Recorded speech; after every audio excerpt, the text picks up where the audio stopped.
Hey, what's up guys? Over the course of the past week or so, I've been focusing exclusively on covering the games debuted at E3. But today I want to do something a little bit different. While I'm definitely going to be talking about a game that was at E3, it has had a long and difficult development schedule and has probably flew under most gamers' radars. This game is Bugbear'S Wreckfest. Let's take a look at why the game has taken so long to develop and what we can expect from the alpha version when it hits shelves in November of this year. I would like to start doing profiles of my favorite studios on Fridays of each week. So let me know what you guys think of this type of video in the comments, and let's jump right into it. To begin with, Bugbear Interactive has had quite the career in video games. They are a Finnish development studio and are comprised of a small team compared to your AAA mainstream studios of the modern video game landscape. This development team has worked on some small titles like Sega Rally Revo for the PSP and Glimmerati for the failed N-Gage system, to pretty high-profile releases like Ridge Racer Unbounded and its most popular franchise, the Flat Out series. I can remember back during my senior year in high school playing Flat Out and being awesomely impressed by it. Here was a racing game that has features that you just didn't see in racing games at the time, including a complex damage and physics engine. The modes included in the game range from your standard racing game fare like arcade and time trials, to some ridiculous modes that really carved out a niche for this series that included destruction derby style events and stun events where you could eject your driver from the car. I can remember finding it very amusing that you could play long jump, high jump, and darts by launching the driver out of the windshield of your car. The game garnered praise from the press for its physics and damage, but was criticized for its shallow set of features.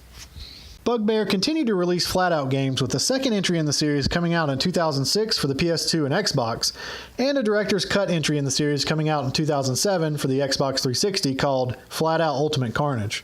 Flat-Out 2 improved upon the formula of the first title in almost every way. This game included 3 types of cars to race, and the handling and physics engine was overhauled, also making for some very tight handling and awesome destruction players were able to wreak on their opponents. The stunt mode from the first entry also returns, with players able to launch their driver out of their car to play minigames such as bowling, make field goals, and skip them across a body of water like a rock. Flat-Out 2 also had a positive reception among critics and was even awarded Best Racing Game of 2006 by IGN and XPlay. Next, in a change of pace for Bugbear, they began work on the 8th entry in the Ridge Racer series called Ridge Racer Unbounded. Bugbear did take the series in a different direction with a more Burnout-style approach to the game, instead of focusing solely on drift racing.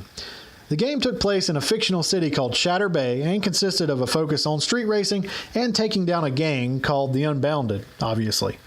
Bugbear's take on the series earned them high marks with the press, who recognized them for revitalizing a stagnant series. However, this was not enough to return the series to its former glory, as the game was overshadowed by more polished and action-packed games like Burnout Paradise and Split Second. After Ridge Racer Unbounded failed to make an impact in the arcade racing genre, Bugbear decided to go back to its roots and develop a game that captured the atmosphere of its previous Flat-Out titles, while also introducing a highly complex and advanced damage and physics-based racing model. This game was dubbed Next Car Game, for lack of a better title, and was revealed to the world in August of 2013. Because of the advanced physics engine being designed for the game, the studio chose to focus solely on PC development. All seemed to be moving in a positive direction, but without support from a publisher, Bugbear's creation seemed to be hitting a wall. Low on funding to continue development, the studio turned to Kickstarter to raise additional funds. The campaign was started on November 1st of 2013 with a goal of reaching $350,000, and was quickly canceled on the 22nd of the same month, as it was clear they would not reach that goal with their approximately $81,000 raised at that time. Bugbear then decided to try a campaign through its own website and allowed players who pre-ordered the game to play a special sneak peek level. The game then made it into Steam's Early Access program in January of 2014 and immediately drew an audience in. The game was able to surpass $1 million in sales within a week's time. Following this success, the game was also given a proper name, Wreckfest. Wreckfest would spend the next 4 years in early access and received a number of updates and additional modes. Bugbear would also work to update its advanced damage modeling to near perfection. A proper campaign was added to the game, more tracks, racing and demolition derby modes, new interfaces, and they are looking to add even more features in the near future, including customizable attachments for each car that will affect their stats in a variety of ways. Now, this brings us to the present day, and more specifically, Wreckfest's presence at E3. At this year's E3, Bugbear announced they had indeed found a publisher for Wreckfest in the likes of THQ Nordic, and that the game is finally coming out of early access. Along with a brand new trailer to highlight some of the new features, the game was officially released for PC yesterday, and the PS4 and Xbox One versions will be out on November 20th of this year. Bugbear also stated that the game will support 18-player online deathmatches, team deathmatches, and races.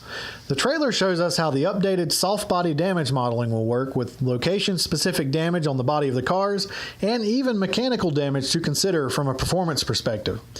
We also get to see that they added a combine to the game to really make for some Destruction Derby hilarity. Alright guys, thanks again for tuning into hiswhitelight's Versus, and I hope you enjoyed this retrospective about Bugbear Interactive and the road leading up to the official release of Wreckfest. I'm definitely excited to get my hands on this game in November. Let me know in the comments what you guys thought about this video, should I do more videos like these, and what other games you'd like to see covered now that E3 is over. Also, if you liked the video, remember to subscribe to my channel, and thank you for the continued support. Until next time guys.